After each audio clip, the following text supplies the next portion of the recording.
Ok, eu hoje queria ler um texto em Mateus, no capítulo 20. É um texto muito curioso. Mateus capítulo 20, no versículo 20 a 22, diz assim: foi nesse momento que a mãe dos irmãos de Zebedeu se aproximou, acompanhada dos 2 filhos, e ajoelhou-se perante Jesus com um pedido. O que desejas? Perguntou Jesus.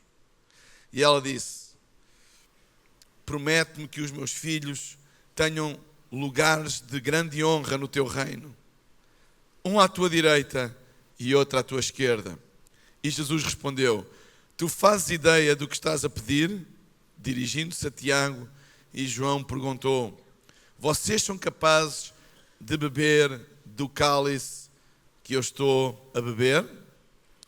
Eu não sei se vocês já refletiram sobre este texto, mas há muita gente que, ao refletir sobre este texto, diz: isto é a mãe de Tiago e João, foi lá pedir um favorzinho, tentar, tem aqui a expressão, colocar uma cunha, como é que se diz, pedir um favor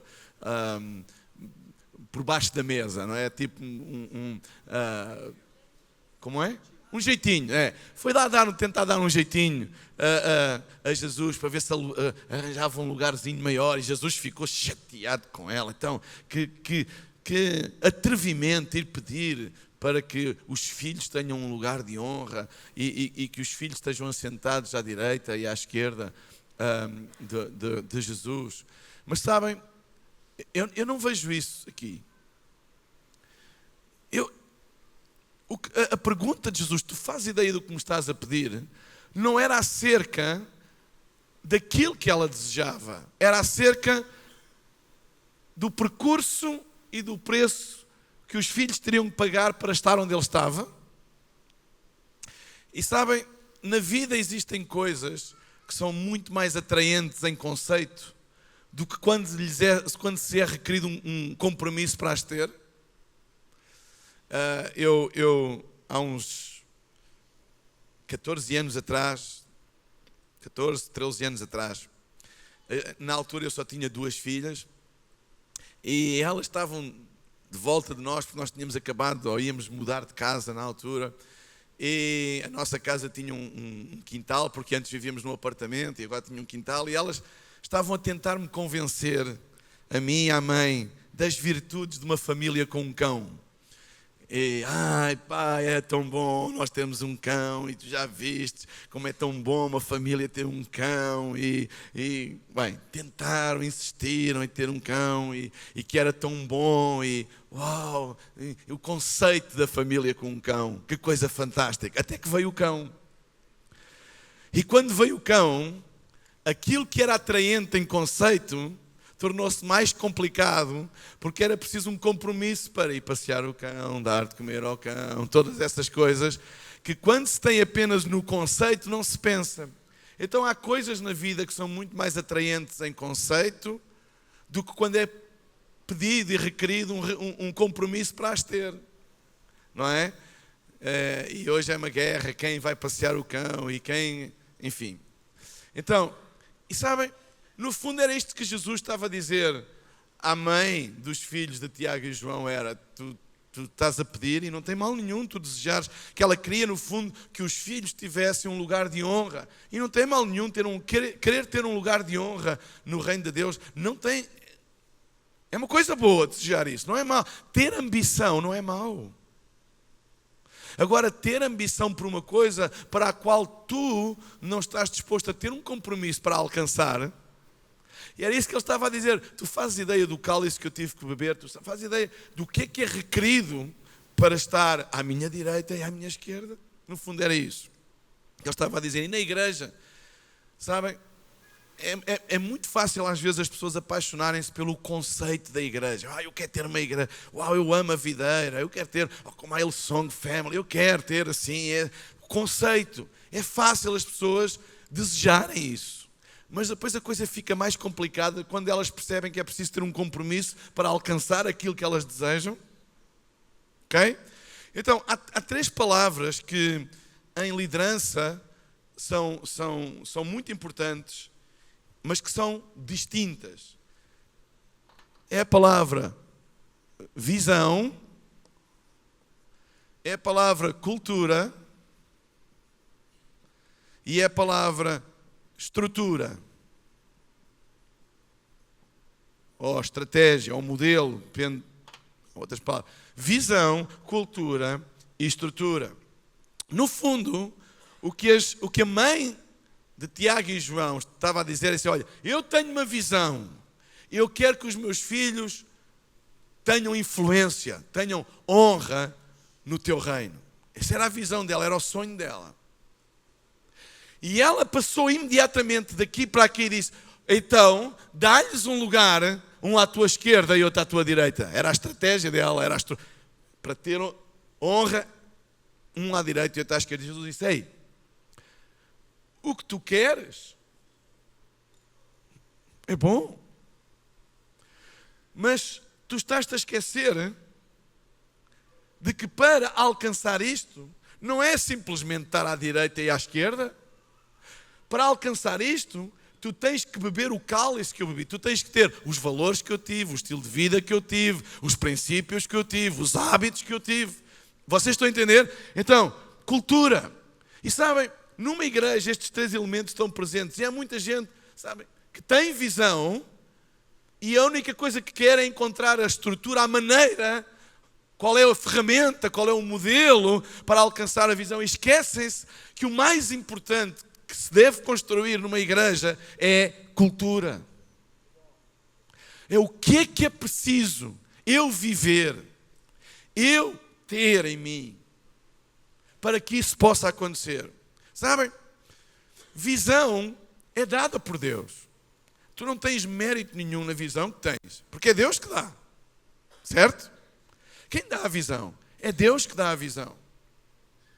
Cultura constrói-se.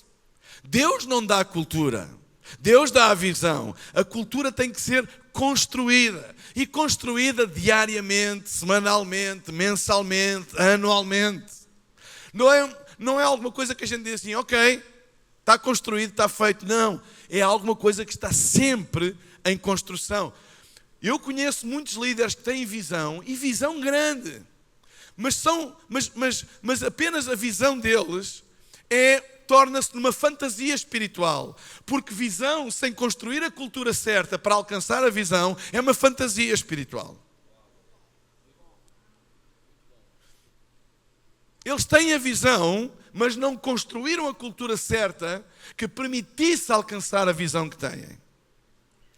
E falando com líderes, eu quero-vos dizer que a vossa principal tarefa é viverem e serem a cultura que vocês querem construir. Porque aquilo que faz com que a visão que Deus deu a esta igreja se torne uma realidade é a cultura que vocês constroem. Porque a cultura é aquilo que permite chegar à visão. Cultura é o conjunto de hábitos, valores, princípios que permitem chegar àquilo que nós sonhamos. Porque senão ficamos eternos sonhadores. Eu conheço líderes que são grandes sonhadores e têm realmente uma visão, e eu acredito que é de Deus. Mas eles nunca construíram cultura com as suas equipes. E sabem, todas as igrejas têm uma cultura. Existe uma expressão em inglês que é ou por design ou por default. Ou porque tu a desenhas, ou porque tu simplesmente não és intencional e a cultura é aquela que acontecer. Sabem? Todas as igrejas têm uma cultura. Ou é uma cultura construída intencionalmente, porque existe uma visão, então nós construímos intencionalmente para alcançar a visão que temos. Mas se nós não construirmos a cultura para alcançar a visão que temos, nós vamos ter a cultura que aparecer. Ou seja, nem que seja de desleixo, de irresponsabilidade, mas é uma cultura. Há igrejas que têm uma cultura de irresponsabilidade. Ninguém chega a horas, as pessoas faltam aos seus compromissos, mas é uma cultura, é normal. Ou seja, o facto de não construírem a cultura certa não quer dizer que a igreja não tenha cultura. Tem uma cultura, mas é a cultura errada. E às vezes há líderes que andam à procura da estrutura. Costa Neto diz, como é que tu fazes? Como é que tu fazes? Tu fazes assim a reunião. Tu usas luz. Tu usas ecrã. Então eu vou fazer isso na minha igreja porque deve ser isso que está a faltar. Eles saltam de visão para a estrutura e dizem, ei, isto são ferramentas. E ferramentas, hoje usas umas, amanhã usas outras. Mas se tu não tens a cultura certa para usar as ferramentas, de nada serve. Olha, eu confesso aqui um pecado meu. Eu não tenho habilidade nenhuma para fazer aqueles trabalhos de casa, pendurar candeeiro, eu se uso a furadeira, não é? O que é que se chama? A furadeira para fazer um buraco, para pôr um prego ou qualquer coisa para segurar, eu faço o buraco, mas é um buraco que cabe lá, eu não tenho habilidade nenhuma para isso. É uma frustração que a minha mulher tem. Não tenho habilidade nenhuma. Eu até posso ter a melhor furadeira do mercado, que não me vale de nada. Porquê? Porque eu não tenho a cultura para usá-la. Então, o que eu precisava era de investir na minha habilidade para depois poder usar as ferramentas. E há muita gente que quer saltar de visão para estrutura, visão para estratégia, visão para modelo e dizer, ei, isso não é o mais importante. O mais importante é construir a cultura certa. E quando tu tens a cultura certa, tu sabes escolher as ferramentas certas para alcançar aquilo que tu queres. Então, podemos dizer que visão é dada por Deus, cultura é construída pelo líder e estrutura é encontrada. As ferramentas tu encontras as ferramentas, não é? Ou inventas as ferramentas certas para construir cultura. Então, eu queria vos desafiar sempre que o futuro da nossa igreja, já estou a falar da nossa. É bom sinal. Passa sempre por nós focarmos em construir aqui. Porque aqui é Deus que dá e Deus deu. O que nós precisamos é de sempre verificar que estamos a construir a cultura certa para que isto aconteça. Se nós construirmos a cultura certa para que isto aconteça, nós vamos encontrar as ferramentas. Não, o nosso foco não é nas ferramentas, o nosso foco é na cultura. Eu hoje gostava de... Vocês apanharam isto, perceberam isto? Ok? Isto é muito importante nós entendermos. Ok? Nosso foco não está na estrutura. E qual é a estrutura?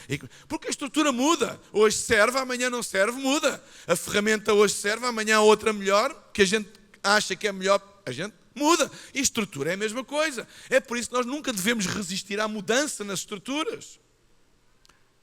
Mas devemos resistir quando a cultura da igreja, que é a cultura certa para edificar a visão, está ameaçada. Eu não tenho problemas nenhuns quando alguém sugere mudanças na estrutura, não tem problema. Mas quando eu vejo alguém que quer desvirtuar a cultura certa, aí eu viro fera. Quando alguém diz assim, olha pastor, eu acho que a gente devia fazer de maneira diferente, e a estrutura, ok, e por que não? Mas quando alguém quer mexer na cultura e naqueles valores que eu acredito que são fundamentais para alcançar a visão que Deus nos deu, isso não. Então, nós devemos ser como líderes, guardiões da cultura, perceber aquilo que é apenas uma ideia para mudar a estrutura, para arranjar uma ferramenta nova, ou quando é alguma coisa que quer mexer na cultura da igreja. Então, eu hoje queria partilhar com vocês acerca de alguns princípios ou contributos que nós, enquanto líderes, devemos viver para construir sempre a cultura certa para a visão que Deus nos deu. E o primeiro princípio que nós devemos viver para construir a cultura certa é estarmos apaixonados por Deus. E deixem-me dizer uma coisa. Eu disse apaixonados por Deus. Ou seja, nós devemos estar mais apaixonados por Deus do que apaixonados por aquilo que fazemos para Deus. Porque há gente que é mais apaixonada por aquilo que faz para Deus do que apaixonada por Deus. Eu não estou a dizer que nós não devemos ser apaixonados por aquilo que fazemos para Deus. Claro que devemos. Mas devemos ser mais apaixonados por Deus do que apaixonados por aquilo que fazemos por Deus. Porque há muita gente que é apaixonada pelo dom que tem e não pelo Deus que lhe deu o dom. E muitas vezes veem na igreja uma oportunidade de cumprirem e de darem espaço à paixão que têm pelo dom e não estão verdadeiramente apaixonados por Deus. E isso é uma coisa que nós devemos guardar na cultura da nossa igreja. É dizer assim, ei, mais importante do que estares apaixonado pelo teu dom é estares apaixonado pelo Deus que te deu o dom. Porque quando nós estamos apaixonados pelo Deus que nos deu o dom, então, e não apenas pelo dom que Deus nos deu, então nós não levantamos problemas se aquilo que nos é pedido em determinado momento não é exatamente o dom que a gente crê que Deus nos deu. Vocês entendem? Imaginem, eu tenho um dom para falar em público e venho para a Igreja Videira. Se eu sou apaixonado por Deus, acima de apaixonado pelo dom que Deus me deu, e eu chego aqui e digo, Pastor Costa, conte comigo, eu quero ajudar. Eu amo a Deus, eu quero ajudar. E ele diz assim, ok, eu preciso de ti na equipa ali de boas-vindas para dar. Se eu estou apaixonado mais por Deus do que pelo meu dom, eu digo assim, ok. Porque eu estou apaixonado por Deus, eu quero ver as pessoas encontrarem-se com Deus, ok. Se eu estou mais apaixonado pelo meu dom do que por Deus, digo assim, ai pastor, não era bem isso que eu queria. Porque a minha paixão é comunicar. Então, quando alguém diz a minha paixão é comunicar, para mim está-me a dizer tudo. A tua paixão é comunicar, mas aqui a tua maior paixão deve ser por Deus e não por comunicar. Então, eu não estou a dizer que tu não deves ter uma paixão pelo teu dom, por comunicar, por tocar, por seja lá o que for. Claro que deves. Mas tu deves estar mais apaixonado pelo Deus que te deu o dom do que pelo dom que Deus te deu. E isto é fundamental para se construir uma cultura certa para alcançar a visão que Deus nos deu. Vocês entenderam isto? É mesmo muito importante, ok? Apaixonados por Deus, mais apaixonados por Deus do que apaixonados por aquilo que fazemos para Ele, ok? E um dos princípios para nós mantermos a nossa paixão por Deus acima de qualquer outra paixão por qualquer coisa que a gente faça para Ele, é nós aprendermos também a crescer com o crescimento. Sabem, o crescimento também tem os seus perigos. O crescimento também tem os seus perigos. E um dos perigos do crescimento é nós pensarmos, como tudo está a crescer, que a gente vai tipo na onda. Não é?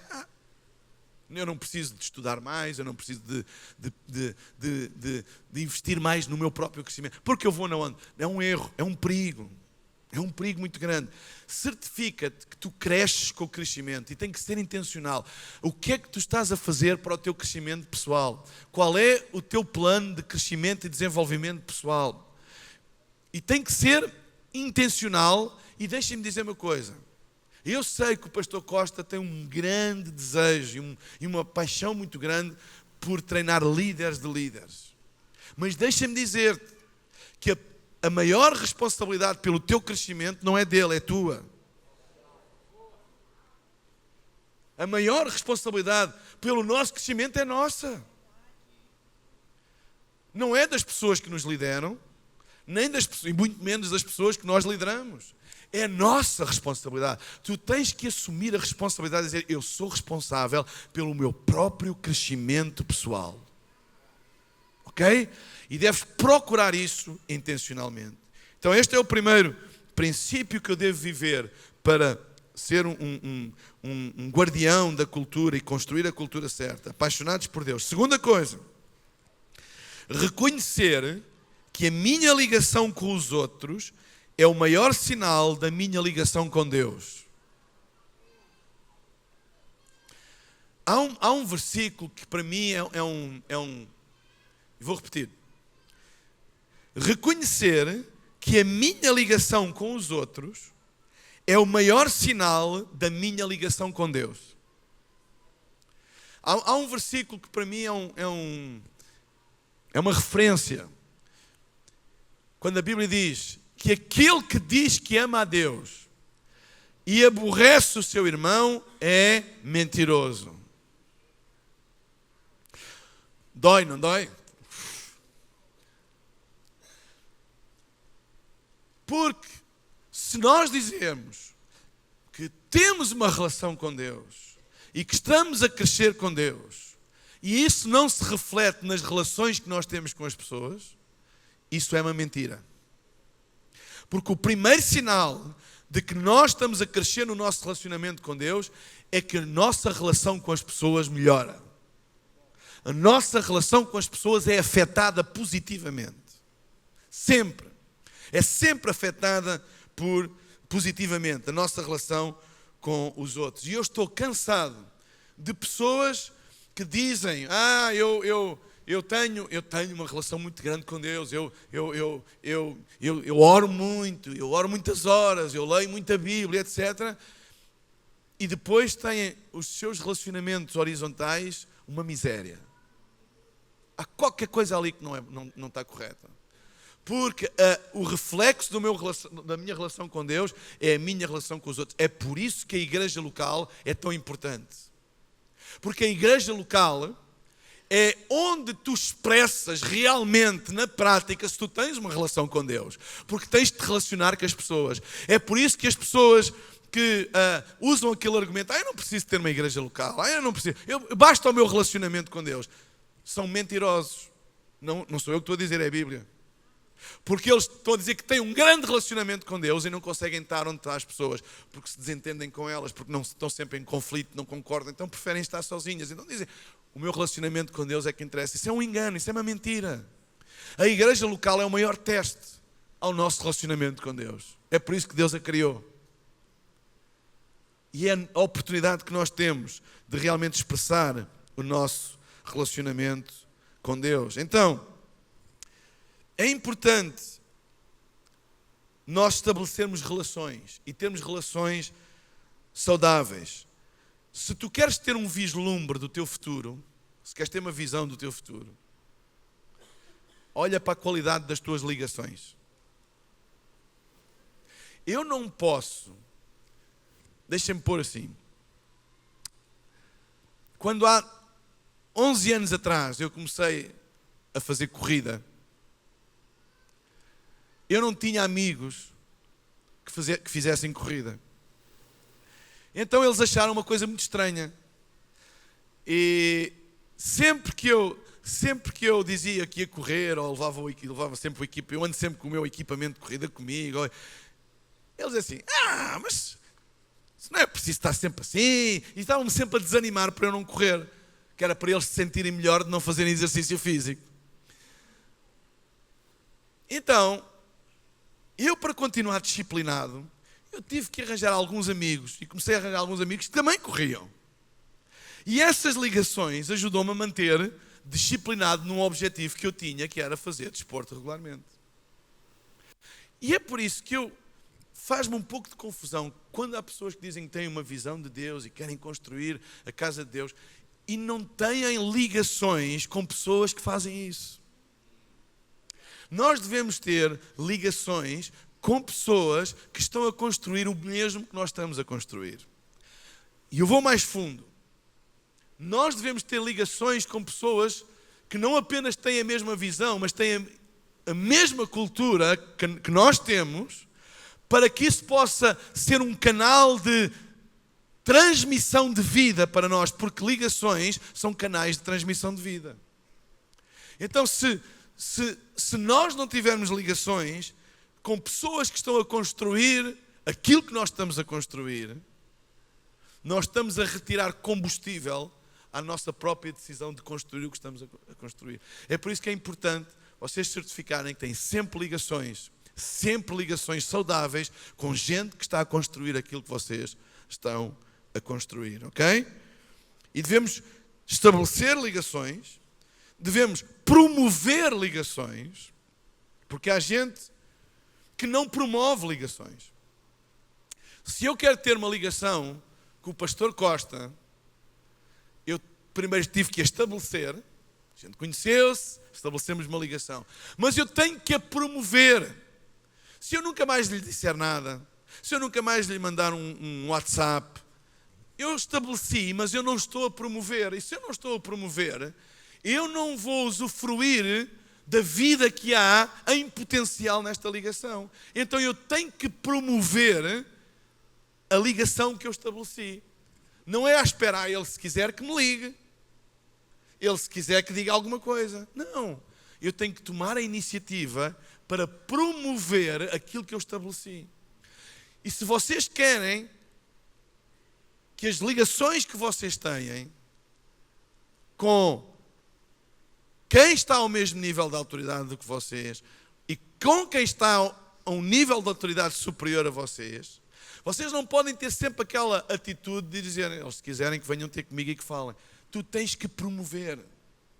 Tu tens que promover as ligações. Tens que buscá-las, tens que procurá-las. Não pode ser estabelecer e depois procura. Procura estabelecer e promover as ligações que são vitais para ti, ok? As ligações não são uma questão de sorte, mas é uma questão de promoção. Sabem, às vezes lá em Portugal, pastor Costa, a gente diz assim, tu tens uma grande sorte, porque tens muitos amigos e muitas ligações no mundo. Eu, se tivesse isso, eu também faria isso que tu fazes, etc, etc. Tens uma grande sorte. E eu fico assim, sorte? Não é sorte. Eu estabeleci e eu promovi. E para promover eu tive que investir. Investir do meu tempo, investir do meu dinheiro,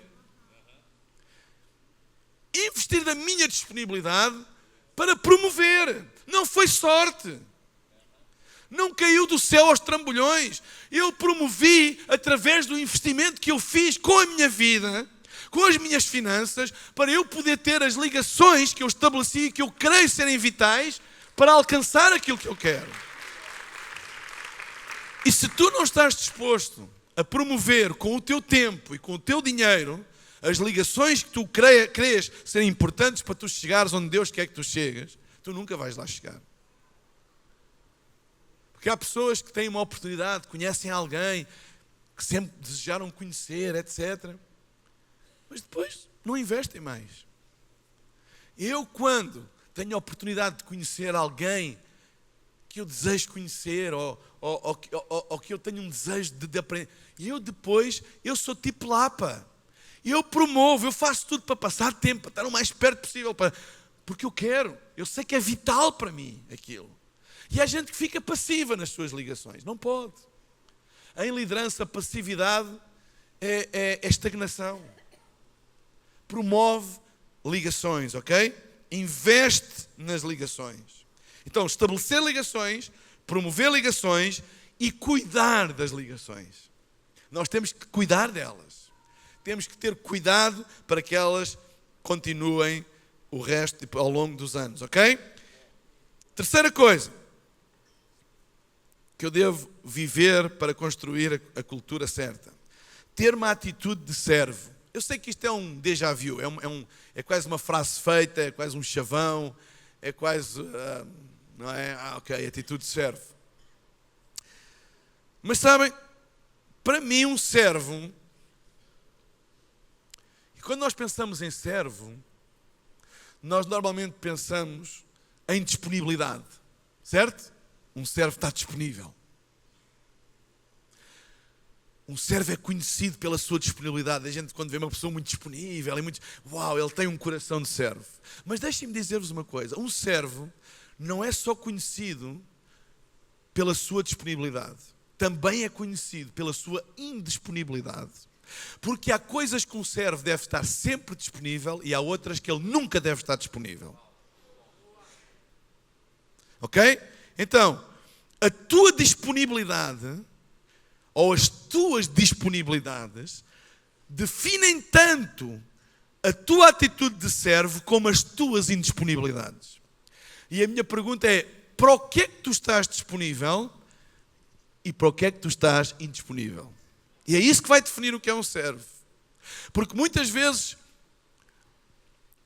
nós definimos uma pessoa como servo porque ele está disponível para tudo. E eu não defino como servo uma pessoa que está disponível para tudo. Porque eu não quero na minha equipa alguém que seja servo e que esteja disponível para coisas que deveria estar indisponível. Posso concretizar? Ser mais prático? Um servo está disponível para edificar. Um servo está disponível para levantar. Um servo está disponível para resolver. Um servo está disponível para solucionar, trazer soluções. Um servo está disponível para apaziguar. Um servo está disponível para ligar. Um servo está disponível para exortar. Um servo está disponível para corrigir. Porque a gente diz assim, pastor, ele tem um coração de servo, ele nunca corrige ninguém. Não. Um servo tem que estar disponível para corrigir. Um servo está disponível para agradecer. Um servo está disponível para cuidar. Um servo está disponível para bem dizer. Agora, um servo está indisponível para destruir. Um servo está indisponível para mandar abaixo. Um servo está indisponível para complicar. Um servo está indisponível para arranjar problemas. Sabem? Indisponibilidade. Eu não estou disponível para arranjar problema. E às vezes arranjamos problemas por coisas que não são um problema. Arranjamos problemas por tudo. Sabem? Numa igreja, e quanto maior for a igreja, meus amigos, mais estofo vocês têm que ter. Porque numa igreja, eu não posso fazer de um problema uma coisa como, aquela pessoa não me falou hoje. Vocês acham que isso é um problema? Não falou.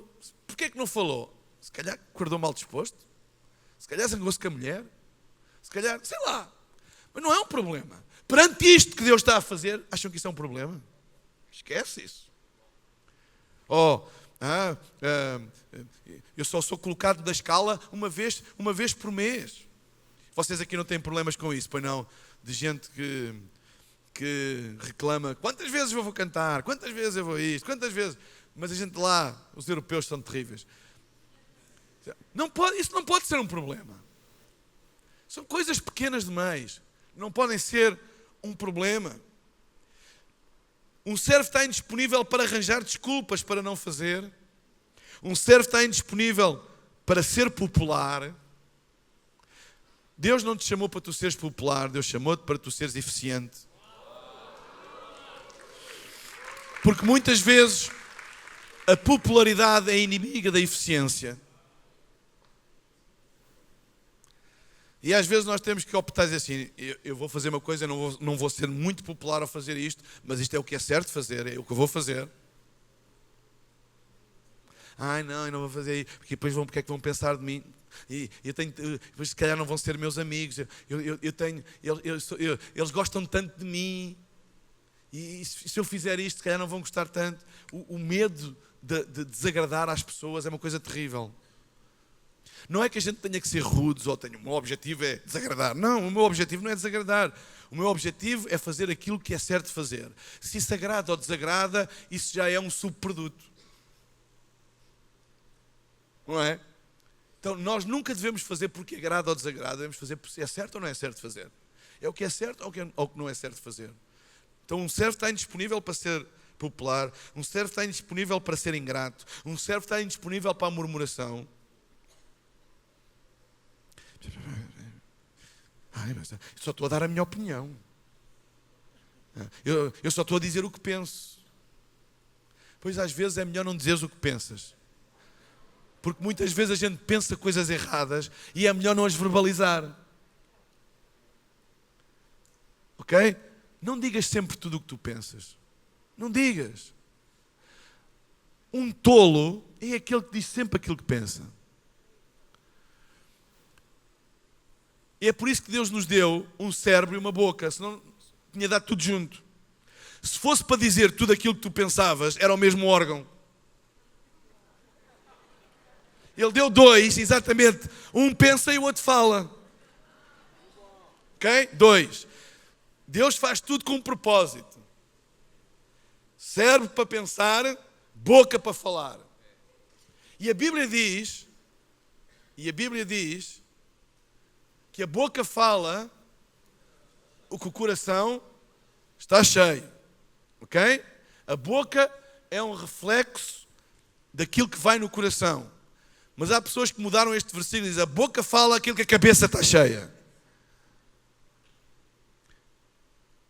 Uma das características de uma cultura de uma igreja é ter líderes que sabem distinguir o que é um pensamento e distinguir o que é uma afirmação. Há pensamentos que eu nunca me vou atrever a torná-los ou verbalizá-los. Por várias razões. Podem ser pensamentos errados, pensamentos maus que a gente tem. Podem ser pensamentos que não estão maduros ainda, então não vale a pena dizer. Podem ser pensamentos que ainda carecem de conselho. Podem ser pensamentos que ainda não é o tempo, as pessoas ainda não estão preparadas para ouvir aquilo que tu tens a pensar. E um líder tem de saber o timing, quando é que ele pode passar um pensamento à palavra. É uma das características mais importantes de um líder, é saber distinguir entre aquilo que ele pensa e aquilo que ele fala. Porque um líder maduro sabe que pensamentos que não são bons, eu não vou dizer, claro, e há pensamentos que, sendo bons, podem não ser o tempo certo de os verbalizar, porque pode danificar aquilo que está no teu pensamento construir. Olha o caso de José com os seus irmãos. Ele falou antes do tempo. Então há que saber falar na altura certa. Por exemplo, eu às vezes tenho pensamentos e desejo e de coisas na igreja, mas eu às vezes não falo logo com os meus líderes, porque eu ainda não estou certo. Eu ainda estou a maturar aquilo, a trazer maturidade. Se eu vou falar com eles e eles percebem que eu estou confuso, eu vou lançar confusão. Então é preferível aguardar, é preferível refletir, é preferível às vezes ouvir um conselho de alguém fora, mais maduro, e depois de eu estar certo, eu verbalizar. Um líder que verbaliza tudo e diz, e eu estive a pensar nisto e estive a pensar naquilo. Às vezes não é bom. Aprenda a separar entre aquilo que tu pensas e aquilo que tu falas, ok? Então, murmurar não. Silêncio perante a injustiça, o pecado e o ódio, também estamos indisponíveis. Estamos indisponíveis para falar dos outros, a não ser o bom. Disponível. Falar dos outros. Indisponíveis para falar do passado, a não ser como testemunho que o melhor está para vir. Indisponíveis para falar do que deve ser feito, a não ser que seja para incentivar outros a juntarem-se a ele a fazer. Deixa-me dizer, um servo está indisponível para dizer aquilo que deve ser feito, a não ser que ele seja o primeiro a dizer: conta comigo. Eu não aceito opiniões de ninguém que não esteja disponível para ter um compromisso para concretizar as opiniões que ele está a dar. Eu vou repetir. Eu não aceito opiniões de ninguém que não está disponível para ter um compromisso de construir de acordo com as opiniões que ele está a dar.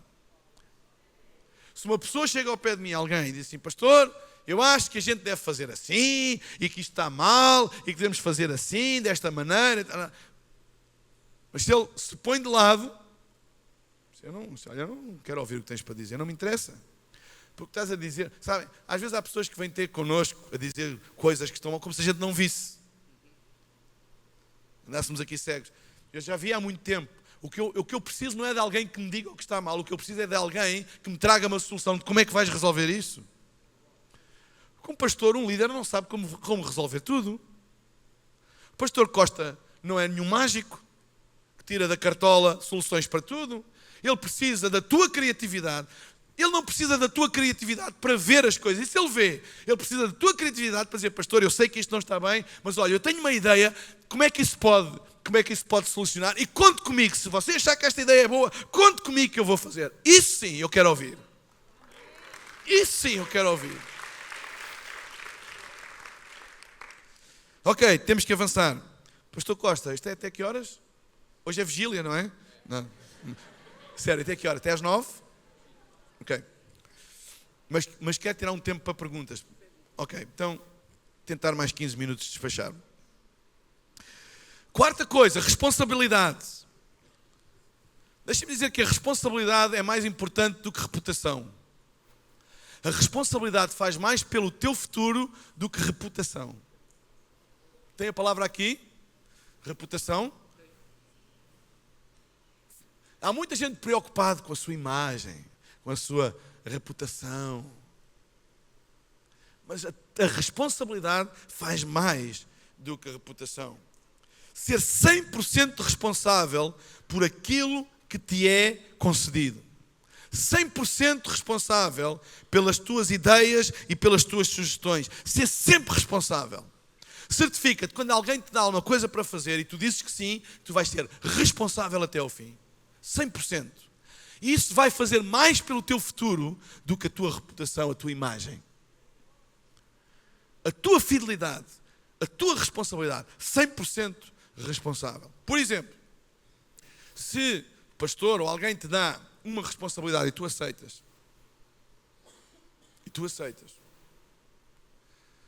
és o responsável, vou dar aqui um exemplo arbitrário.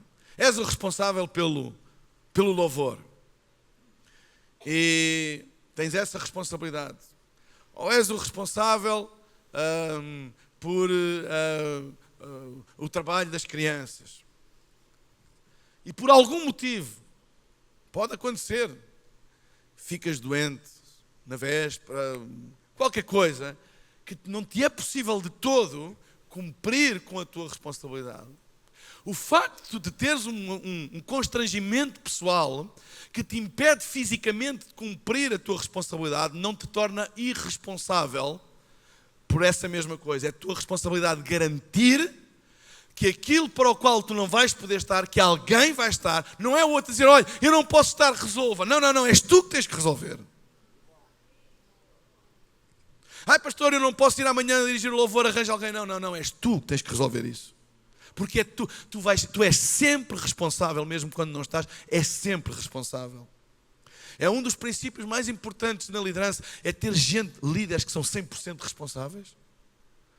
Mesmo quando têm constrangimentos pessoais que não lhes permitem estar no momento a fazer o que estão a fazer, são sempre responsáveis. Pastor Costa Neto é responsável por esta igreja, quer ele esteja, quer ele não esteja. E a Bíblia diz que ele presta contas, ele não pode dizer, ai Deus, a culpa não foi minha, foi ele que se baldou. Tem a expressão baldar aqui? Faltou? Não, é responsabilidade dele. E tu, perante os teus líderes, tu tens sempre a responsabilidade daquilo que te foi concedido, mesmo quando tens um constrangimento pessoal que não te permite fazer. Quem não é responsável, falta às aulas dos fracassos. Porque, vocês sabem, a pior coisa que nos pode acontecer é fracassarmos, é termos um problema e não aprendermos nada com ele, pois sempre culpamos alguém. Não ser responsável. Ser responsável. Não culpes os outros. Assuma as tuas responsabilidades. Quando alguma coisa não corre bem na tua responsabilidade, olha, há uma coisa que eu na minha igreja, e o pessoal que trabalha comigo sabe, eu não permito. Eu fico bravo. Eu viro. Se eu tenho um líder e alguma coisa não correu bem, e eu chego ao pé dele e digo, olha, mas porquê é que isto não correu bem? E a resposta dele for, porque o não sei quanto, a culpa é dele, não é minha. Não, desculpa. Eu não quero saber quem é que na tua equipa falhou. Eu quero saber o que é que tu vais fazer para isso não voltar a acontecer. Eu não quero saber, não fui eu que escolhi a tua equipa. Tu é que tens de te entender com a tua equipa. Perante mim, tu tens que ser sempre responsável. Tu nunca podes dizer, não, a culpa é daquele. Não. Esse foi o problema de Adão. E o problema da humanidade é que nós hoje vivemos numa cultura de direitos e não numa cultura de responsabilidades. As pessoas só querem os seus direitos, mas não querem saber das suas responsabilidades. E nós temos que ser responsáveis. Assim, ok, tu podes não ser diretamente responsável, mas se tu és o responsável pelo ministério, no departamento, tu és sempre responsável. E tens de dizer, pastor, peço desculpa, eu vou-me certificar de que isso não volta a acontecer. Ok? Não te desculpe. Não, porque não fui eu, foi aquele. Ei, isso tu estás a mostrar que tu não és responsável. Ok? Um líder responsável tem duas características. Primeira, quando as coisas correm mal, ele chega-se à frente e diz, eu sou o responsável. Quando as coisas correm bem, ele chega-se para trás e diz, fomos nós que fizemos. Ok? Esta é a característica de um líder responsável. Um líder responsável é, quando corre mal, ele diz, foram eles. Quando corre bem, diz, fui eu. Não. Um verdadeiro líder, quando corre mal, mesmo tinham sido outros a falhar, ele chega-se à frente e diz, não, a responsabilidade é minha. Pastor, fique descansado, eu vou providenciar para que isto não volte a acontecer. E quando as coisas correm bem, alguém diz, pá, excelente trabalho que tu estás a fazer. Ele diz logo, não, é a minha equipa. Não, pastor, temos uma equipa fantástica. Ou seja, um verdadeiro líder responsável concentra nele a responsabilidade pelos fracassos e distribui a responsabilidade pelos sucessos. Eu quero trabalhar com líderes assim. São líderes de confiança. Tu podes confiar neles. Ok? Está claro para vocês? Está tudo bem disposto ainda? Ninguém está zangado comigo, pois não? Ok. Nunca tenhas um espírito de vítima. Ok? Quinta coisa, coração saudável. Para construir a cultura certa, nós temos de ser pessoas de corações saudáveis. Um interior saudável. Eu hoje estava falando com o pastor Costa Neto, ele cumpriu a promessa dele. Eu hoje fui à praia. Cumpriu a promessa. Um homem de palavra. Também perante aquela coação que eu fiz aqui perante toda a gente. Mas olhem, existem líderes que não têm um interior saudável. Não têm um coração saudável. São desequilibrados, vivem desconfiados, inseguros, sempre a tentar provar qualquer coisa. Ei, eu não quero viver assim. A pior maneira de viver uma vida é viver uma vida desconfiada e insegura. Ver uma ameaça em tudo. Ver segundas intenções em tudo. Nós temos que ter um coração saudável. Como é que se vê que um líder tem um coração saudável? Como é que se vê que um líder tem um coração saudável? Como é que tu lidas com o sucesso dos outros? Será que tu te sentes ameaçado quando alguém chega à tua equipa e faz melhor do que tu? E tentas logo. Eu conheço pastores que estão sempre a encontrar explicações para o sucesso dos outros. Pois, ele faz isso. O pastor Costa Neto faz isso porque tem e tem aquilo, e porque não sei o quê. Há muita gente na igreja porque não pregam contra o pecado. Há muita gente na igreja porque lá vale tudo. Tem sempre explicações para o sucesso dos outros. E eles continuam muito fiéis e muito espirituais com 30 pessoas. Como aquela mentira de que igrejas grandes não são amigas, são impessoais. As pequenas é que são boas para as pessoas. Isso é a maior aldrabice que existe. Porque eu pergunto assim, então, se a igreja pequena é tão amiga para as pessoas, todas as pessoas vão querer estar lá. Ou o resto é tudo uma cambada de bobos. Não. Se a igreja cresce, é porque é amiga das pessoas. Por isso é que elas vão lá. E aquele que diz, não, a nossa igreja é muito amiga das pessoas e não cresce, é uma mentira, não é amiga das pessoas. Se fosse amiga, elas iam lá. E se fossem lá, deixava de ser pequeno ou não?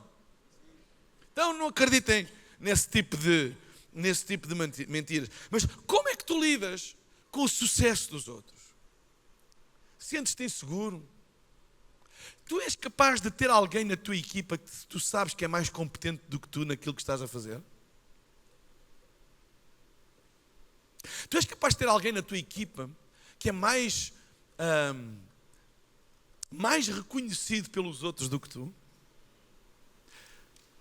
O meu pastor, Brian Houston, disse uma vez o seguinte: quem é que se lembra da Darlene Zschech? E ele tinha muita gente, ele dizia, há muita gente que vem ter comigo e diz, se eu tivesse uma líder de louvor como tu, e eu também fazia. Sabe, ele disse uma vez, olha, a maioria dos pastores, se tivesse um líder de louvor que era mais famoso, mais conhecido do que eles, e quando vão os dois a algum lado, vai tudo ter com o líder de louvor e não vai ter com ele, a maioria dos pastores não aguentava isso. Ficaria inseguro, ficaria com ciúmes, ficaria com problemas e aquilo acabava de dar errado. Minha pergunta é, tu és capaz de lidar com alguém na tua equipa que é mais competente do que tu naquilo que tu estás a fazer? Eu quero-vos dizer uma coisa, não sei se disse aqui isto no staff, se não, mas tu para seres o líder, tu não tens que ser aquele que sabe mais do assunto e aquele que é mais competente no assunto. Tu para seres o líder, tu tens que ser a pessoa mais apaixonada. Tu não tens que ser o melhor, tu tens que ser o mais apaixonado. Porque eu quero ter na minha equipe pessoas que são melhores do que eu em muita coisa. Eu quero ter. Porque eu tenho que reconhecer as minhas limitações. Eu não sou bom em tudo. Eu quero ter pessoas melhores do que eu em muita coisa.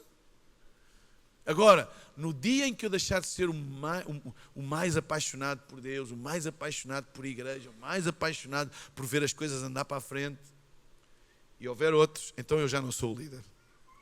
Ok? Aquilo que valida a tua liderança não é apenas a tua competência, é a tua paixão e consistência de paixão naquilo que tu estás a fazer. Ok? Coração saudável, não fiques inseguro, porque Deus vai trazer até ti pessoas que vão fazer melhor do que tu. Alegra-te com isso. Tem um coração saudável, coração seguro, não se atemoriza com isso. E outra coisa importante para ver um coração saudável é a maneira como se lida com os conflitos. Como é que tu lidas com os conflitos? Alguém tem conflitos aqui na igreja? Ou é só em Portugal que há conflitos?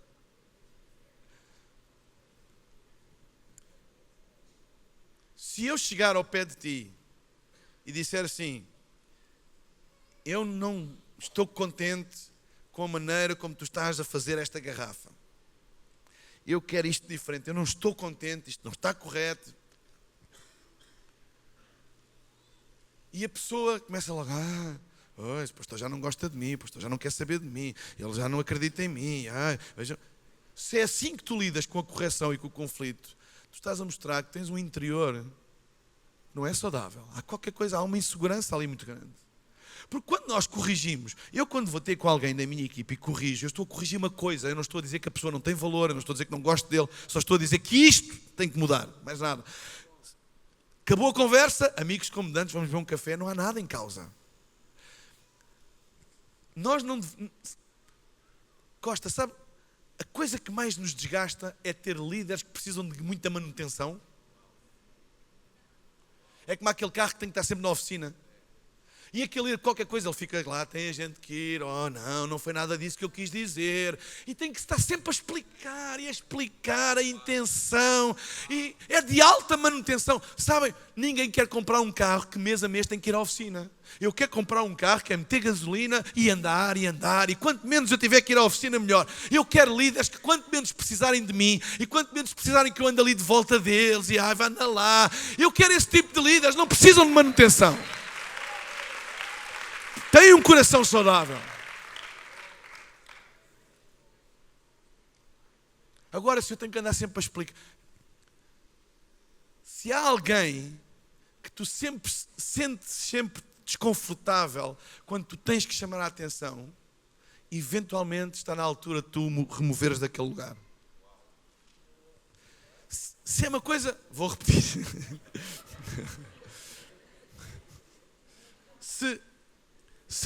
Se há um líder que sempre que tu tiveres que chamar a atenção, porque vocês sabem, nós temos que chamar a atenção. E não está nada em jogo, não há, porque a vida é assim.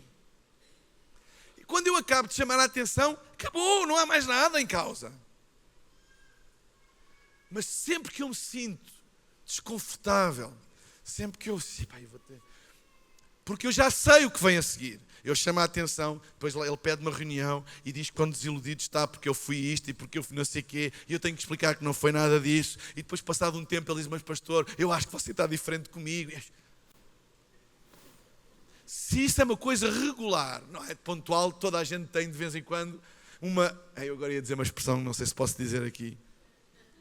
Bem, eu vou-me embora amanhã e depois o pastor Costa.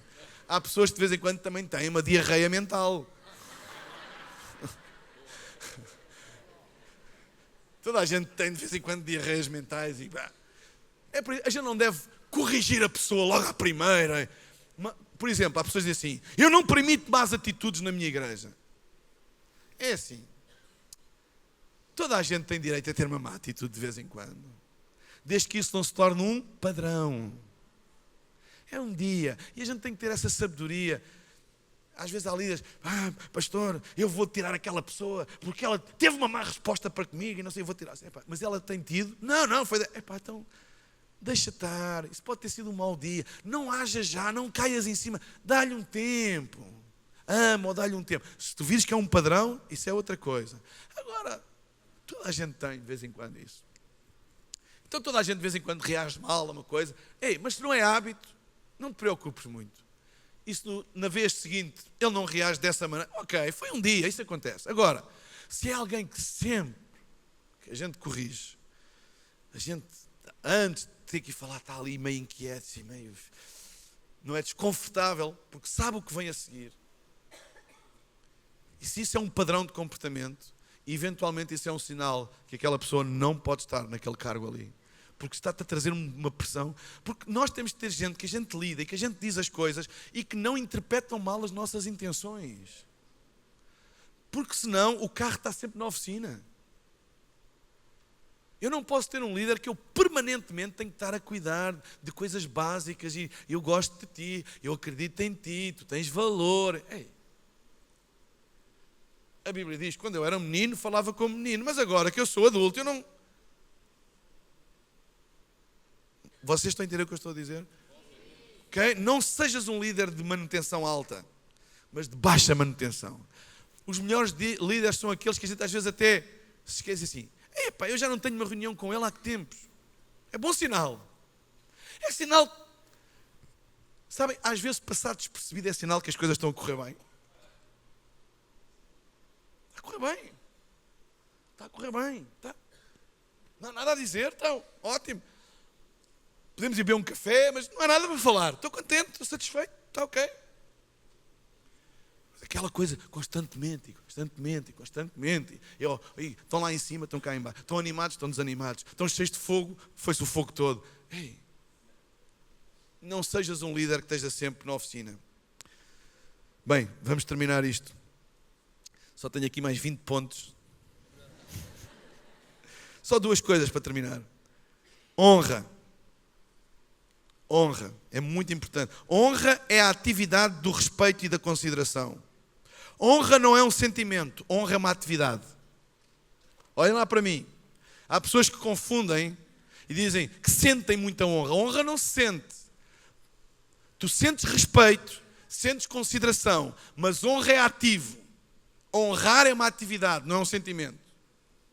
Porque há muita gente que respeita, mas não honra. Eu respeito pessoas que nunca honrei, porque não as conheço, mas respeito-as, admiro-as. Mas honra é uma atividade. Honra é uma ação. E é muito importante nós termos uma cultura de honra na nossa igreja. Aprender a honrar. Sabem, eu estabeleci um princípio. Ainda não está bem afinado. Mas há um princípio que eu estabeleci na minha equipa, que é, nós hoje temos as redes sociais, não é? E nós retweetamos posts ou fazemos um repost no Instagram disto e daquilo. E normalmente nós gostamos de fazer reposts de grandes pregadores, aquelas frases e a gente bota lá aquilo. Ou quando vem um convidado como eu e vem aqui e a gente, uau, fantástica palavra, etc. Uau, e publicita nas nossas redes, etc. Ok, tudo bem, eu agradeço muito a vossa gentileza. Mas Sabe o que é que eu tenho feito com a minha igreja? Assim, olha, as pessoas que são convidadas, claro que nós as honramos e devemos fazer isso, não tem mal nenhum, devemos continuar a fazer isso. Mas imaginem se nós fizéssemos esse mesmo alarido social com aquela pessoa que é a primeira vez que vai ter uma oportunidade de pregar. E ele chegasse e visse, uau, a honra, porque a honra liberta o melhor que as pessoas têm. Então aprendam a honrar aqueles que aqui desta casa têm uma oportunidade, porque às vezes podem estar nervosos, às vezes falham. Claro, a primeira vez que eu prego, eu às vezes olho para os meus apontamentos de há 10 anos atrás, Costa, e digo assim, como é que eu disse uma coisa destas? Mas é importante, porque nós não estamos a honrar a frase que a pessoa disse, nós estamos a honrar a atitude e a coragem que a pessoa teve de dizer, eu aceito o desafio. Nós temos que ter essa estratégia. Aprendam a honrar os que são da casa. Às vezes honramos os de fora. E é bom, não tem mal nenhum, devemos honrar os de fora, os que são convidados. Está tudo ok com isso. Mas esquecemos de ter a mesma honra com aqueles que são da casa. Aprende a honrar. Porque a honra não é uma coisa que se sente, é uma coisa que se faz, é uma atividade. Honra quem trabalha contigo. Honra, cria uma cultura de honra. Porque aquilo que tu honras, tu recebes poder disso. Tu nunca recebes poder daquilo que tu não honras. Honra. E quando tu honras, tu estás a dar longevidade àquilo que tu fazes. Porque a Bíblia diz, honra a teu pai e a tua mãe para que se prolonguem os teus dias. Há uma ligação entre honra e longevidade. Se uma igreja começar a dizer mal das outras, não vai muito longe. Porque tu, aquilo que não honras, aquilo que tu constróis não vai durar muito tempo. É por isso que eu digo, olha, mesmo quando tu sais de outra igreja e vens para a nossa, ei, tu és bem-vindo, ótimo, a decisão é tua, mas não venhas dizer mal da outra. Ok? Quando tu sais de um trabalho e vais para outro, ou quando tu sais de um trabalho e começas outro negócio, não digas mal de onde vieste, porque o teu não vai durar muito se tu disseres mal de onde vieste. Não quer dizer que tu concordes com tudo, até podes seguir um caminho diferente. Quando ele diz honra o pai e a mãe para que se prolonguem os teus dias, não está a dizer para fazeres como o teu pai e a tua mãe, ires para a mesma direção que o teu pai e a tua mãe, não, mas honra o teu pai e a tua mãe para que se prolonguem os teus dias. Aprendam a honrar, porque aquilo que tu honras vai determinar a longevidade daquilo que tu fazes. Aprendam a honrar. E uma coisa importante para terminar pela terceira vez, entre os ministérios, honrem-se uns aos outros. O Ministério do Louvor honra o Ministério das Crianças. O Ministério das Crianças honra o Ministério dos Jovens. Honrem-se uns aos outros, porque isso prolonga a longevidade daquilo que vocês fazem. Feito, Dr. Costa. Está feito? Não tenho mais nada para dizer. Ai, falta um. Queres que eu diga o outro? Estar plantado. Sétimo, estar plantado. Há uma diferença entre estar presente e estar plantado. Há pessoas que estão presentes, mas não estão plantadas. E aquilo que nós precisamos nos líderes não é apenas que eles estejam presentes, é que eles estejam plantados. Ok? Porque plantado implica ter raízes. E quando se tem raízes, vêm ventos e vêm tempestades e ele continua lá. Quando se está presente, vêm ventos e tempestades. E o pessoal, lá tem uma expressão em Portugal, o pessoal dá a sola. Tem esta expressão aqui, dar a sola? Tem? Não tem? Então aprendam. Ok? O entusiasmo é bem-vindo, mas não determina o nosso compromisso. Há pessoas que o compromisso delas é determinado pelo entusiasmo que têm. Quando estão muito entusiasmados, tu contas com ele. Quando não estão, tu não contas.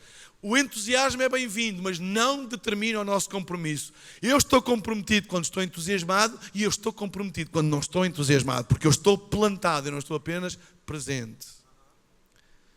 Ok? A Bíblia diz no Salmo 92, versículo 13, os que estão plantados na casa do Senhor florescerão. E pronto, Dr. Costa, dei o 7º ponto. Número perfeito.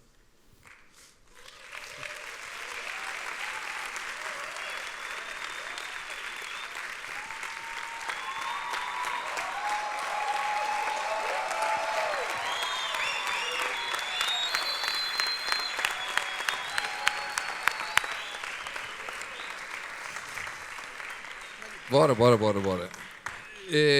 Mário, fala um pouco sobre uma palavra que você deu com o staff, sobre ministério. Eu achei muito interessante, vale a pena a gente compartilhar aqui.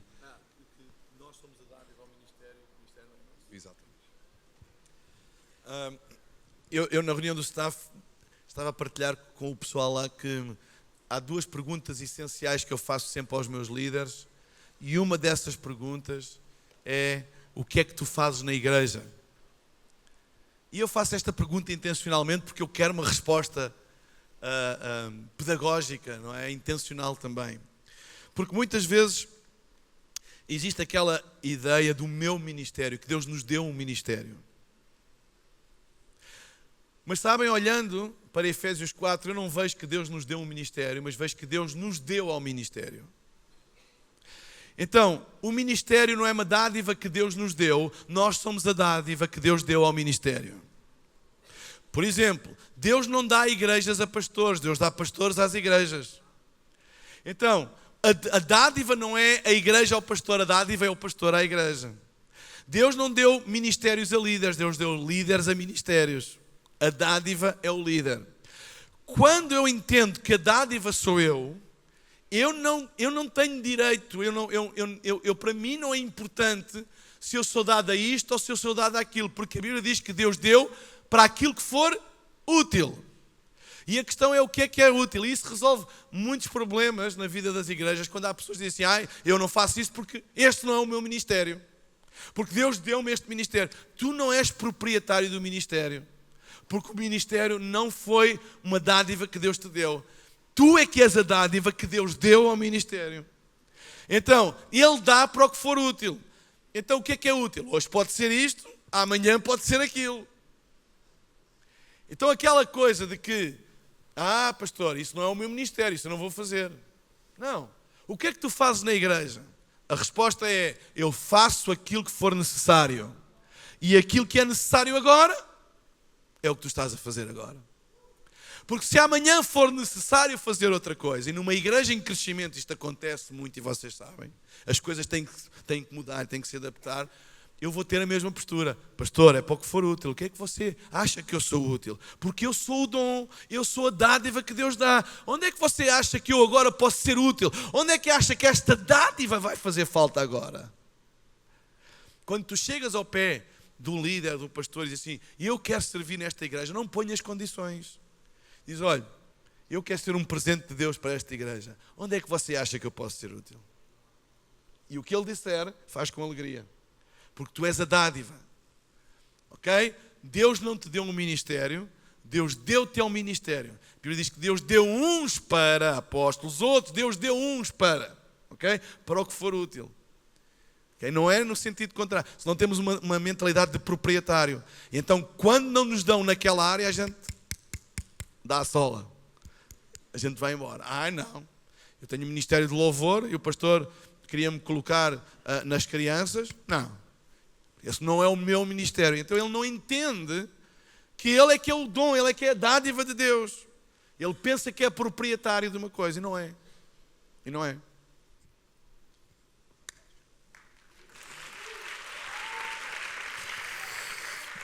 Vamos aproveitar aí o Mário e algumas perguntas, tá certo? Então, temos aí algum tempo para a gente fazer pergunta. Então, rápido, levanta a sua mão aí. Quanto melhor a pergunta, tá certo? Mais a gente vai aproveitar aí o Mário. Não é desmerecendo sua pergunta, não. Então, dá só uma pensada aí com o que você vai perguntar para a gente aproveitar bem o Mário. Mário, eu queria fazer uma pergunta para ti. Aqui, ó. Põe de pé que é para eu ver. Aqui. Põe em pé, põe em pé. Eu queria fazer uma pergunta. Qual é a diferença para ti qual é a minha equipe e qual é a equipe que eu lidero? Vocês querem que eu dê a palestra do staff aqui toda outra vez? Ok. A segunda pergunta que eu faço ao meu staff, primeiro é: o que é que tu fazes na igreja? E a segunda é: qual é a tua equipe?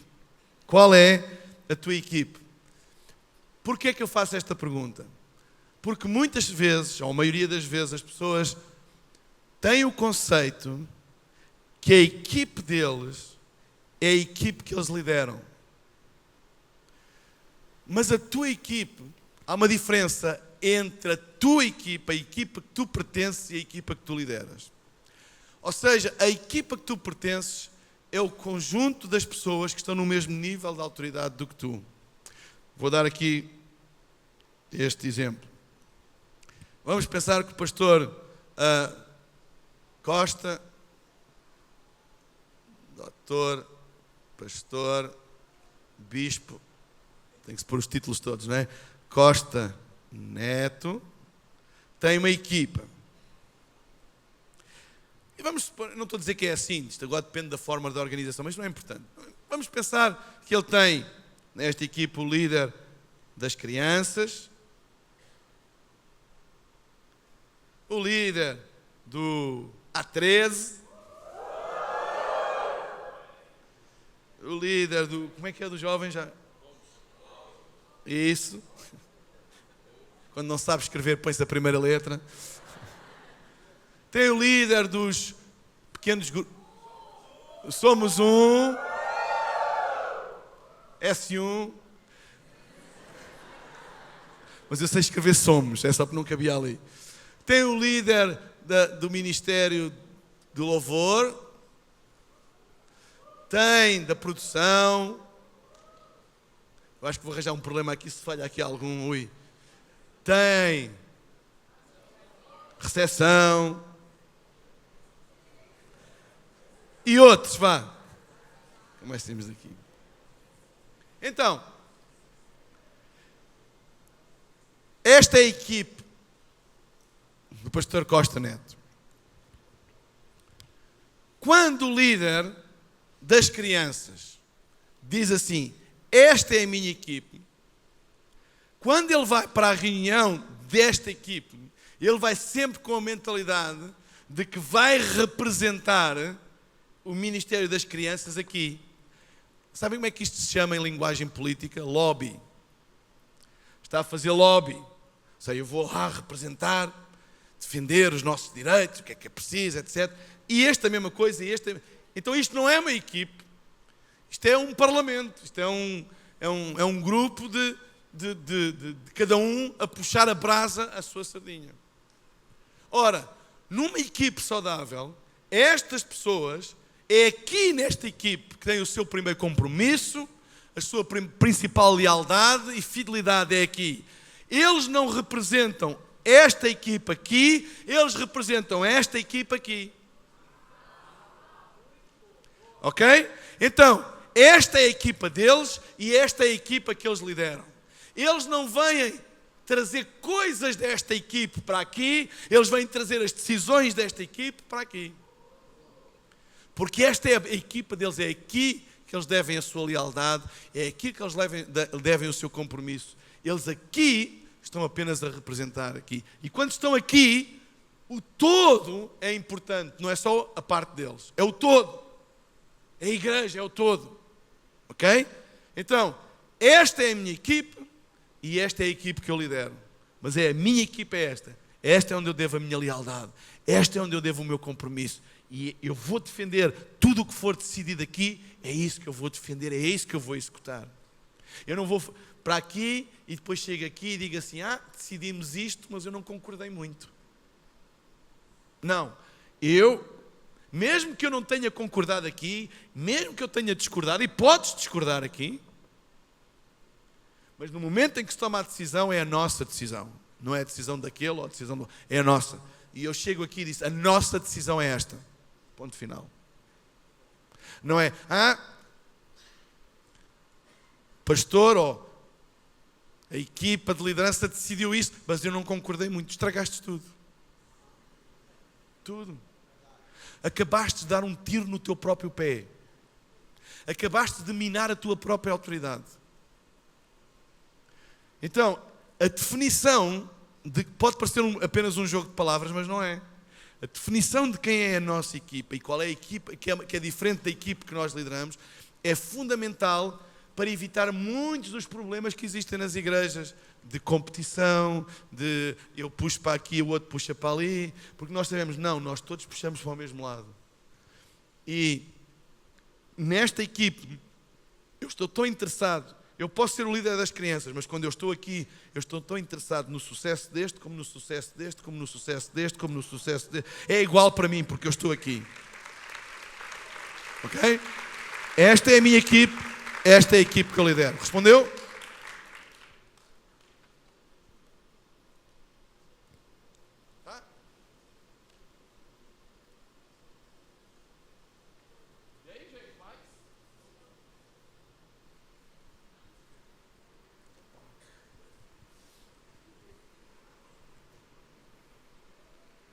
Boa noite, pastor Mário. Boa noite. Eu lidero um grupo de voluntários das ofertas, certo? E assim, em alguns momentos eu percebo que o voluntário ele tem aquele sentimento de que ele é mais importante do que a atividade. É como se eu estivesse fazendo um favor para a igreja e assim eles precisam de mim, aí nem sempre está disponível, tem aquela... Eu me acho demais. Aí a minha pergunta é, qual a melhor forma de confrontar e trazer a consciência do lugar dele e que ele está servindo ali a Deus e não a uma igreja, mas sendo um representante de Deus naquele lugar? Cultura. E qual o momento, em qual momento é que eu percebo que assim, realmente não dá para ele continuar aqui porque a cabeça dele não... Qual o melhor momento de afastá-lo? Como confrontá-lo e qual o momento de afastá-lo? Cultura. Se ele não percebe, ou se ele acha que está a fazer um favor, das duas uma, ou para ele a cultura não está ainda clara, e isso até pode ser responsabilidade do próprio líder, dizer assim, olha, porquê é que ele ainda pensa assim? Não é? Antes da gente cair em cima da pessoa, a gente tem que pensar primeiro, será que é clara esta cultura? Então, uma coisa importante é, qual é a estratégia do líder para que a cultura da igreja seja clara para os membros da equipe? Ele tem que ter uma estratégia. Não basta convidar as pessoas, porque as pessoas vêm como elas vêm. Não é? Assim, não, eu tenho que garantir que as pessoas que vêm para a minha equipe, há valores fundamentais da cultura da nossa igreja que eles têm que aprender. Então, qual é a estratégia que eu tenho para que eles apanhem isso? Porque ele pode fazer isso por ignorância, porque ainda não apanhou. Outra coisa é, se a pessoa sabe e está fartinha de saber, e é uma questão de má atitude mesmo, não é? São coisas diferentes. Eu acho que primeiro é tentar perceber se é claro para ele. Eu às vezes já fui muito duro com pessoas que depois me arrependi, porque as coisas não estavam claras para eles. Eu não estava a ser claro, eu estava a esperar alguma coisa deles, e para eles não era claro ainda, não era claro. Não estava claro ainda. Então, antes de eu corrigir, o primeiro nível de correção é o ensino. Certo? Não se pode admoestar ninguém que não tenha sido ensinado.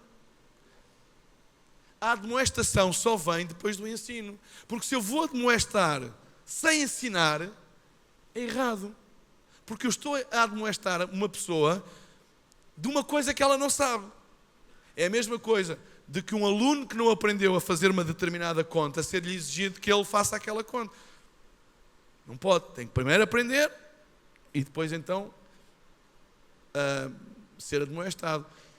Então eu penso que primeiro é certificar de que esses membros da equipe eles estão, ou há uma ação intencional de fazer com que eles aprendam aquilo que são os nossos valores fundamentais, que é um dos valores fundamentais do voluntário, é servir a Deus. Ser um voluntário é uma honra para mim, não é um favor que eu faço a ninguém.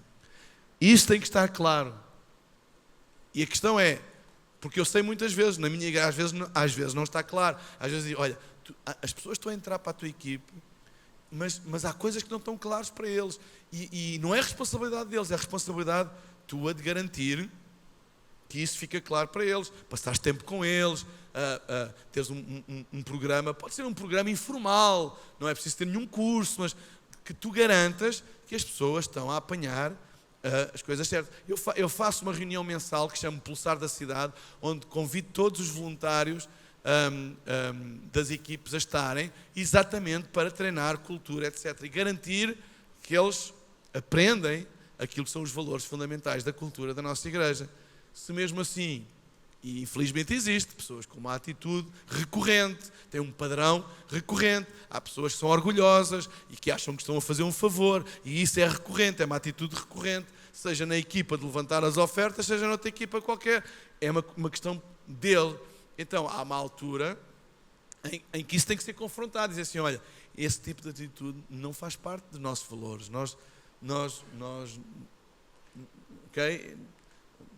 Para nós tem que ser uma honra servir. Se não é uma honra servir, isso é um favor que tu fazes, olha, tu não és obrigado a estar a fazer isto. Não é pôr a pessoa da rua, mas é, olha, tu não és obrigado a estar a fazer isto. Porque é requerido que, olha, para nós isto é um prazer. Se isso não é um prazer, se calhar o melhor é não fazeres. Se é um favor, se é um sacrifício e se fazes se é um peso para ti isso, olha, tu és bem-vindo à mesma na igreja, mas escusa estar com este peso em cima. Agora, certificar que esse valor, que para nós é um valor, é claro para a pessoa. Eu já reparei, Pastor Costa, que muitas vezes há coisas que as pessoas não fazem porque não são claras para elas. E isto ajuda-me. É muito mais fácil a gente sempre mandar a responsabilidade para os é porque ele tem uma má atitude. Às vezes eu penso, mas espera aí, será que isto está claro para eles? Será que nós estamos a tornar as coisas claras? Ok, se é claro, então, e se é um comportamento padrão, recorrente, ok, então aí, melhor a gente ter uma conversa em amor, mas séria com a pessoa e dizer, olha, tenho reparado que tu tens que é um favor que tu fazes e olha, mas não é isso que a gente quer, não, a gente quer que tu te sintas bem aqui, não tens que fazer favor nenhum, tu não tens que ser um voluntário para vir a esta igreja, podes vir e és amado e bem recebido, mas... Entendem? Ok? Libertar a pessoa disso e evitar, não é, problemas mais graves no futuro. Principalmente se ele levanta as ofertas, não é? Estou a brincar, não é? O que é importante para um líder ele se manter constante na jornada?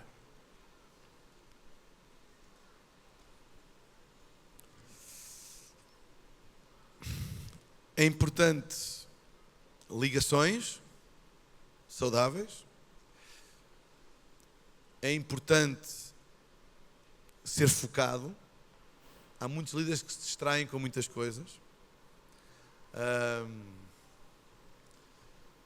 Há muitos líderes que perdem o foco da igreja e começam a fazer muitas coisas. É importante manter focado. O que é que realmente é o propósito de Deus para a nossa vida?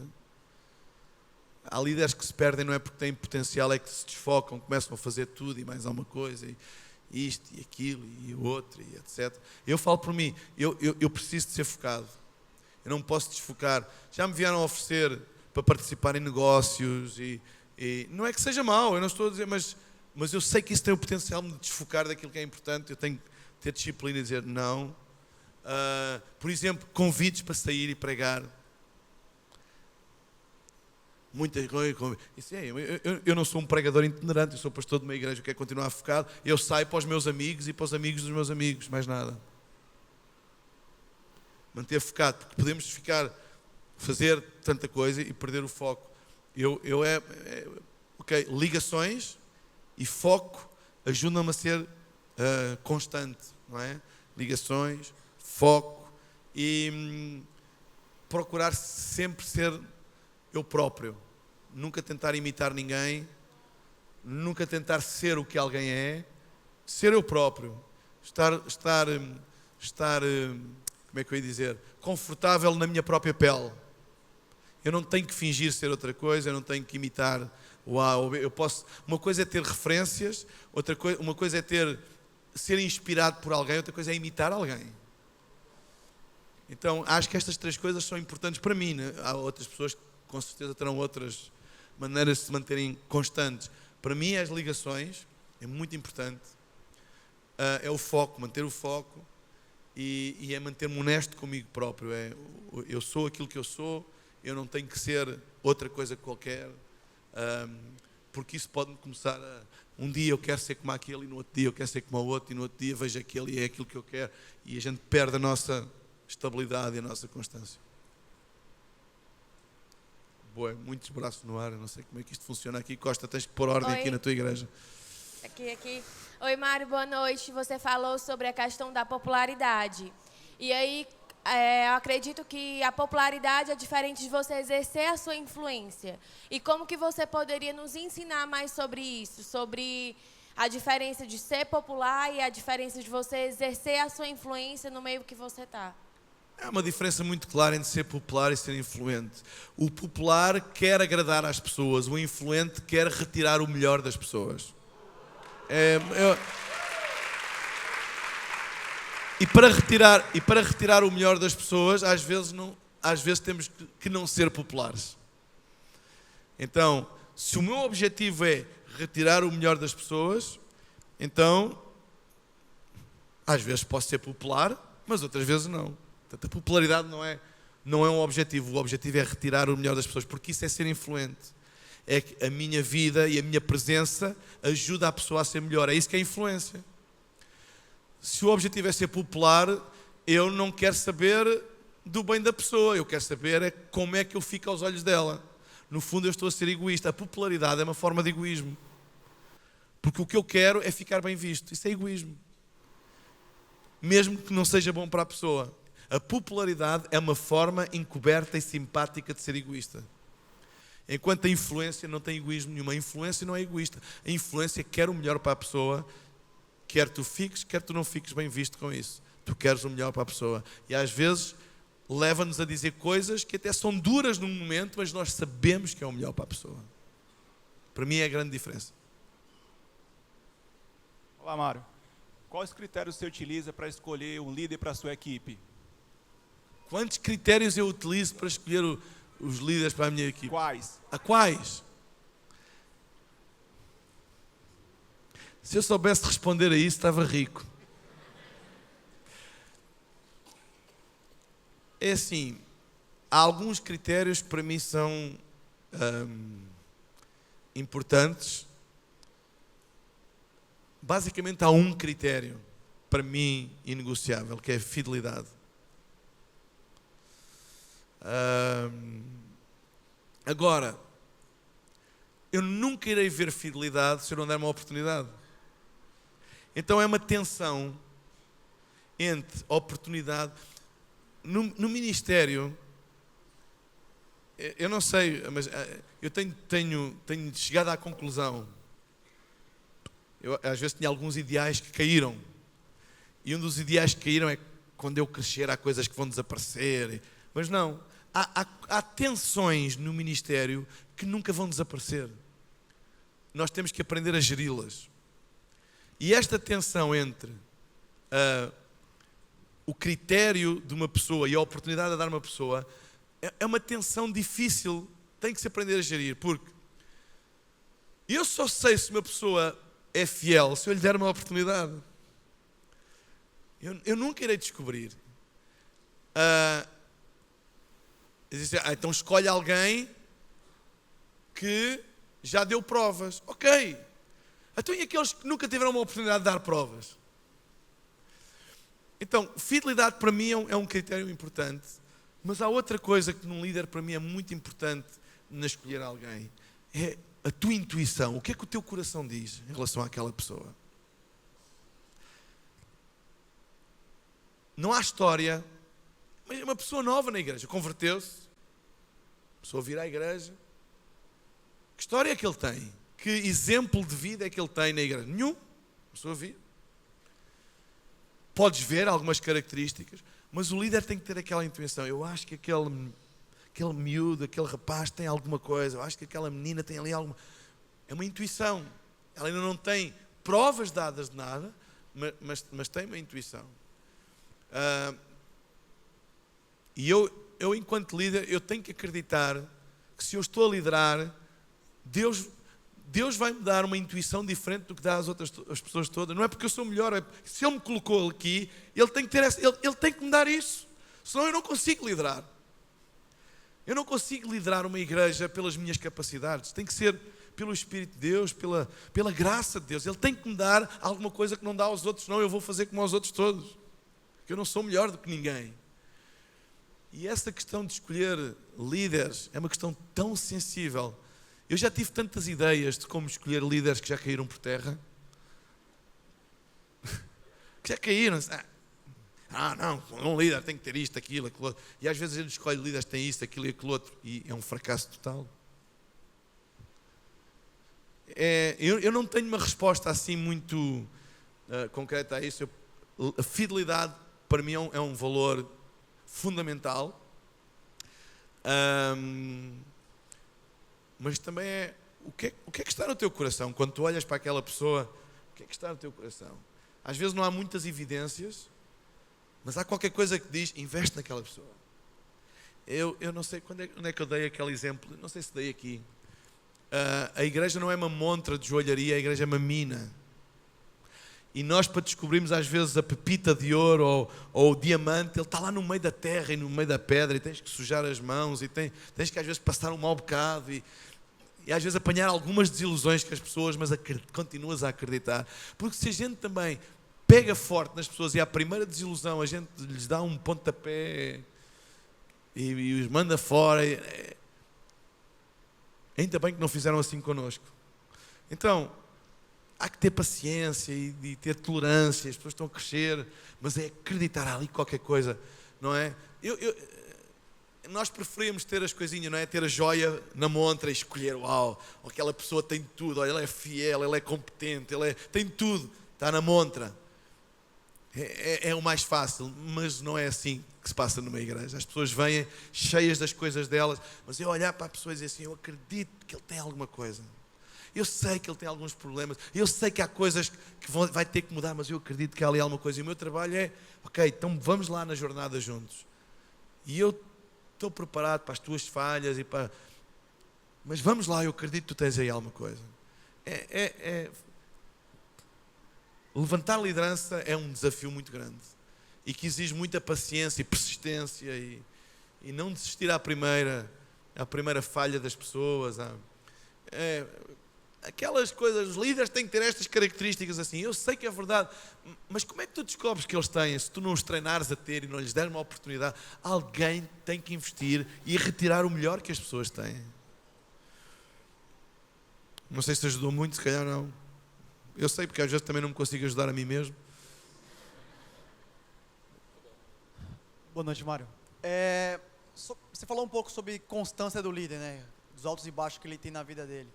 E qual o momento que você acha, quando você tem no seu time ali, um momento que até quando você pode dar uma chance para ele, ajudar ele a sair dos baixos dele, e que tipo de técnicas você usa, assim, às vezes, para poder motivar ele a não ficar mais embaixo, mas sim sempre mantendo um nível de constância, de estar sempre mantendo motivado e disposto a ouvir também.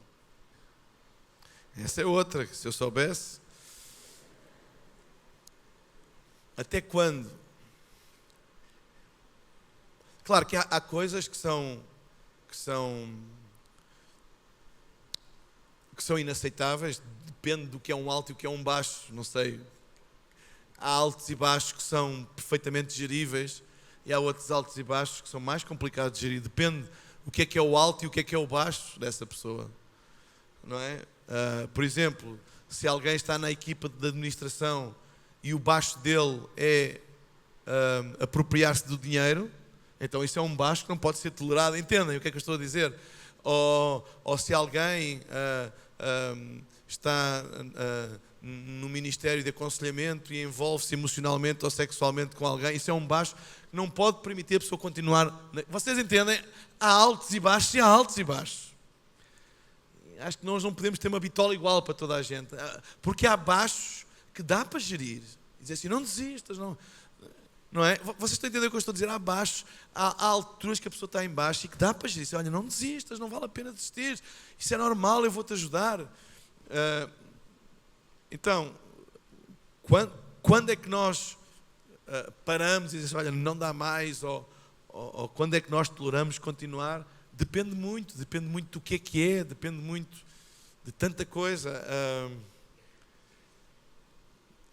Eu creio que nós temos que ter tolerantes ao ponto em que o corpo não está a ser afetado. partir do momento em que a tua tolerância com uma pessoa está a afetar o corpo todo, então se calhar é melhor reveres a maneira como estás a ajudar. E se a tua tolerância em alguém numa determinada posição já está a afetar o corpo todo, para bem da pessoa e para bem do corpo é melhor retirá-lo. Mas não é por vingança. Nunca discipline ninguém por vingança ou para fazer pagar o que quer que seja, porque não é esse o espírito da disciplina no reino de Deus. Eu não acredito nisso. Tipo, fizeste, agora vais ter que pagar. Vais ter que sofrer, Não, eu não acredito nisso. Eu acredito que retirar a pessoa de uma função, em primeiro lugar, deve ser para protegê-la, porque há funções que expõem a fraqueza da pessoa e é mau para a pessoa. Então deve ser retirado para ser protegido e para proteger o corpo. Então, se a instabilidade de uma pessoa está a expô-la, ela deve ser retirada. Não por causa de como é que eu ia dizer, de fazer a pessoa pagar, mas para protegê-la. Para protegê-la e para ela poder ser ajudada sendo protegida. Porque vocês sabem que quanto maior é a posição de liderança, mais exposta a pessoa está. Então às vezes é importante retirá-la por um tempo para não a expor. Não é para mostrar que eu é que sou líder e aqui ninguém pode falhar. Não é isso. É para bem da pessoa e sempre protegendo a pessoa. Porque o objetivo é sempre proteger a pessoa e fazer tudo para restaurá-la ao propósito que Deus tem. Ok? Não é ser tipo, não, nós vamos fazer isto que é para mostrar a toda a gente, connosco não brinca, que isto não pode ser... Não, isso é a pior atitude para aquilo que vulgarmente se chama disciplina na igreja. A disciplina visa a restauração da pessoa. Então se eu vejo, ok, este alto e baixo da pessoa não está a expô-la, então deixa estar e ajuda. Se está a expô-la e toda a gente começa a ver, o melhor é retirares, mas dizer às pessoas, olha, para o teu bem, até tu estares mais... resolveres esses conflitos, esses problemas que tu tens, e depois, ok, estamos cá para... o meu objetivo, quando eu retiro um líder, porque ele falhou, caiu, o que é que seja, não é encostá-lo para o resto da vida, não é lhe meter um rótulo na testa a dizer, inútil. O meu objetivo é, eu vou-te retirar para teu bem, para que a pressão da exposição não te prejudique ainda mais, mas o meu objetivo é que tu fiques bem. Quando tu ficares bem, eu sou o primeiro que eu quero que tu voltes fazer aquilo que Deus te mandou fazer. Ok? Esta é a minha política em termos de disciplina. E é ver essa tensão. Será que esse baixo da pessoa, essa instabilidade está a expô-la ou está a prejudicar o corpo? Então o melhor é retirar. Se não está a prejudicar o corpo, nem está a expô-la e não é nada, alguma coisa que tu podes ajudar a pessoa e ela continuar a fazer o que está a fazer, eu acho que sim. Sabem, quanto mais nós protegemos as pessoas e o corpo de intrigas e de coisas pessoais e de intimidade, melhor. Essa coisa de expor a vida das pessoas, não façam isso. Ovelha não se alimenta de lixo, ovelha alimenta-se de erva fresca. O púlpito não pode ser um lugar de exposição dessas coisas. Eu sei que vocês têm este coração, porque percebe-se, não é? Mas a igreja tem que ser reconhecida, tem que ser conhecida como um lugar onde as pessoas que caem têm uma chance de se levantarem, seja onde elas estiverem.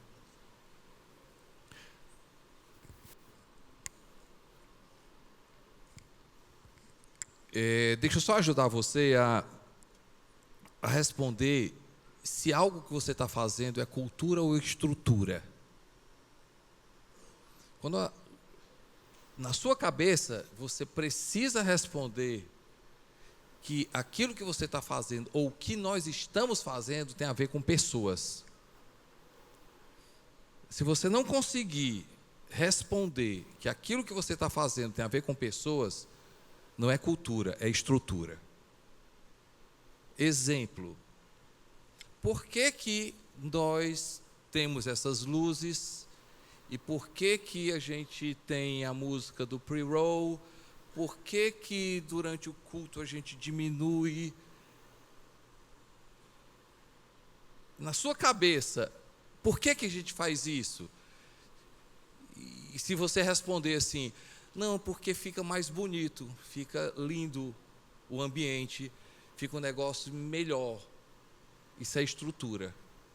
Agora, se a resposta for, eu penso e eu digo assim, porque esse ambiente eu vou fazer com que a pessoa se conecte com Deus. Esse ambiente faz com que a pessoa foque para Jesus. Porque esse ambiente tira a atenção das outras pessoas, para as pessoas prestarem atenção. Se o que você fizer tem a ver com pessoa, isso é a cultura da igreja. Se não for sobre pessoas, for sobre coisas, é estrutura. E aí você tem que ensinar a pessoa a levar a entender que o porquê que nós estamos fazendo tem a ver com gente, tem a ver com pessoa, tem a ver com um ser humano, tem a ver com pessoas conectadas com Deus, tem a ver com pessoas abertas ao Espírito Santo, tem a ver com pessoas que conhecem Jesus. Então, na nossa cultura, quando a gente fala de cultura, assim, tudo que a gente faz, e a gente está dizendo que é cultura, está relacionado com pessoas. Está claro, gente? Então, assim, no seu GC, na sua conversa, no seu pensamento, assim, eu tô fortalecendo a cultura, eu estou construindo uma cultura. Essa cultura é a cultura da nossa igreja, está no coração do nosso pastor. O que é que eu estou fazendo? Então, se a gente quer construir essa cultura forte, nós temos sempre que voltar. A resposta tem a ver com gente. Entendeu, gente? Então, assim, fortalecer isso aí, né?